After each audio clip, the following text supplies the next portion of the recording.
The Isdal Woman. The Isdal Woman is a placeholder name given to an unidentified woman who was found dead at Isdalen in Bergen, Norway on November 29, 1970. On the morning of, a man and his two young daughters were hiking around the base of a mountain when they came across the woman's charred body among some rock formations. Local police responded quickly and immediately began a full-scale investigation. They noted that the woman was left in a supine position and that the front of her body and her clothes were severely burned, along with her face being completely unrecognizable. Placed near the body in a way that appeared deliberate were various miscellaneous items, including jewelry, watches, suitcases, eczema cream, a pair of glasses with her fingerprints, and a pair of rubber boots. There were also handwritten notes with cryptic codes written on them. After an autopsy, her neck was found to be bruised, and soot was found in her lungs, indicating that she burned alive. Further analysis showed that she had consumed around 60 sleeping pills, and doctors concluded that her death was a combination of carbon monoxide poisoning and sleeping pill overdose. Police then contacted Norwegian media and discovered that the last time she was seen alive was after checking out of room 407 of the hotel Hordeheimen. After decoding various check-in forms and conducting several handwriting analyses, it was determined that the woman traveled around Norway with 8 different fake identities. Many of the woman's movements also seemed to correspond to the highly confidential trials of the Penguin missile, confirmed by a shoe salesman who sold her a pair of rubber boots. Despite significant investigation, her true identity was never uncovered and the case was closed. Why did she have multiple identities? What was she hiding? Could she have been a Russian spy, given that this occurred during the Cold War? With the amount of evidence that was burned in the fire that assisted in her death, the answers may never be known. Paul Whipkey. On August 17, 1958, Lieutenant Paul Whipkey's car was found abandoned in Death Valley, California, 42 miles from the nearest town and 500 miles from the military base he was stationed at. When the car was found, the key was still in its ignition, and there was no sign of any sort of tampering.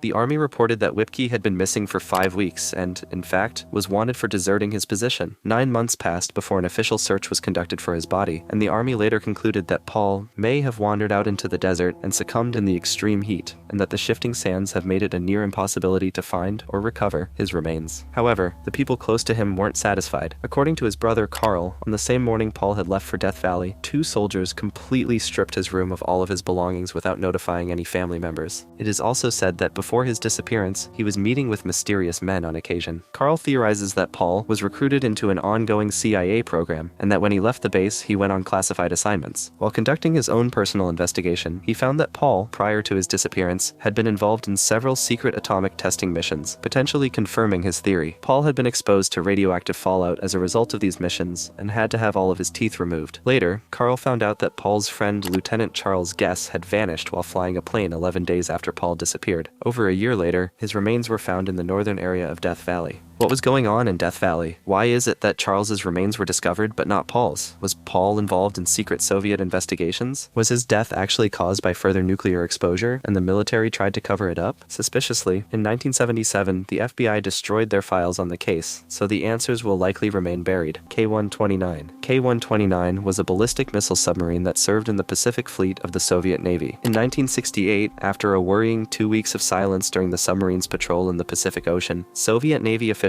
deployed large numbers of military aircraft and ships to search for the vessel. No signs of K-129 or wreckage was found. The sub's commander theorized that it was rammed and sunk by the USS Swordfish, but America insisted that it was nowhere near K-129's operation range. In August 1969, the US Navy, in accordance with their scrutinization of the Soviet Union, began their own search for the vessel. Utilizing sophisticated underwater acoustics technology, they determined the exact coordinates of the wrecked sub to be near the shore of Hawaii, many miles away from the Soviet Union's search efforts. In 1974, the United States attempted to recover the submarine in a secretive Cold War-era effort named Project Azorian. Under this project, the CIA contracted the creation of a drill ship called Hughes Glomar Explorer, solely for the salvage of the sub. When the craft attempted to recover the submarine, its claw suffered a critical failure, truncating the sub in the process. What exactly was retrieved is classified, but it is known that the bodies of sailors were discovered, later buried, and that 2 torpedoes with nuclear warheads were retrieved. A retired U.S. Navy captain by the name of Peter Huchthausen had a brief conversation with Admiral Peter Nevoitsev, who told him, "Captain, you are very young and inexperienced, but you will learn that there were some matters that both nations have agreed to not discuss, and one of these is the reasons we lost K-129. What truly happened to the K-129? Why did it end up so far away from where the Soviets expected it to be? Why is it still a secret over 50 years later?" One crackpot theory is that K-129 was a rogue submarine attempting a nuclear strike on Hawaii, a second Pearl Harbor, and framing China for it to trigger a Third World War. Ultimately, the exact details will likely be forever unknown to the public. Dag Hammarskjöld. Dag Hammarskjöld served as an important member of the United Nations from 1953 until his death in 1961. He is known for his commitment to diffusing and resolving diplomatic crises in the Congo, and was even the first person to receive a posthumous Nobel Peace Prize for his efforts. En route to negotiate a ceasefire in the Congo, the DC-6 plane carrying him and 15 other passengers crashed near Ndola, Zambia. The day after the crash, former President Harry Truman commented that Hammarskjöld was on the point of getting something done when they killed him. Notice that I said, when they killed him. The official inquiry conducted shortly after the crash concluded that pilot error was to blame, while later UN investigations in 2015 and 2019 were unable to determine the cause. Eyewitness accounts suggested an additional aircraft was spotted in the air, and that it fired upon the DC-6. Other reports claim it was on fire before the incident, and one victim who initially survived but died 5 days later was said to have seen a series of explosions preceding the crash. One theory suggests that a plot to kill Hammarskjöld was orchestrated by Moise Tshombe, a Congolese politician who opposed his attempts to make peace with Congo. In 1998, documents were discovered about a plot named Operation Celeste, which was reportedly arranged to assassinate Hammarskjöld. One of the documents stated that Dag is becoming troublesome and should be removed.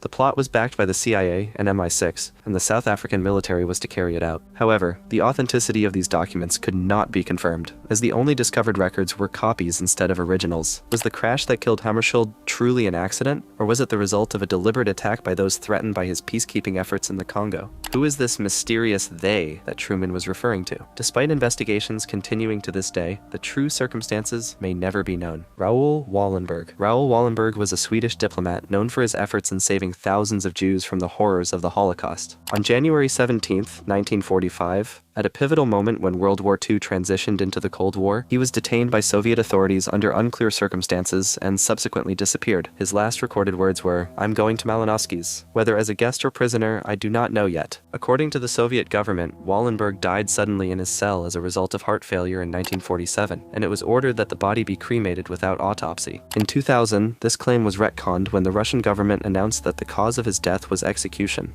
Notwithstanding the official records, several former prisoners came forth with anecdotal accounts of seeing Wallenberg after the date of his alleged death. 3 days after being detained, Wallenberg was transferred to Moscow's Lubyanka prison and held in a cell with fellow prisoner Gustav Richter, who testified that Wallenberg was interrogated once for about an hour and a half. Richter was then moved from his cell and never saw Wallenberg again. In 1949, prisoner of war Theodor von Duving said that he encountered a prisoner dressed in civilian clothes accompanied by a personal guard. After speaking to the prisoner, he claimed to be a Swedish diplomat and said he was there through a great error. Many people reported seeing him in the 1960s, such as when British businessman Greville Wynne, imprisoned in the Lubyanka prison, stated that he had talked to but could not see the face of a man who said he was a Swedish diplomat. Another account from a KGB general in the 1970s said that conditions could not be that harsh, given that in Lubyanka prison there was some foreign prisoner who had been there now for almost 3 decades. Up to the 1980s, Wallenberg was spotted multiple times in Soviet prisons and psychiatric hospitals. Why was Wallenberg detained? Why did the Soviet Union not only lie about his cause of death, but presumably his death as a whole? And why is Russia still maintaining this claim years after the Cold War ended? We may never know. Korean Airlines Flight 007. On September 1st, 1983, Korean Airlines Flight 007, a Boeing 747 aircraft on the way from Anchorage to Seoul, deviated from its intended flight path owing to a navigational mistake made by the crew. It flew through Soviet-prohibited airspace over underground silos with intercontinental ballistic missiles, and the Soviet Air Forces,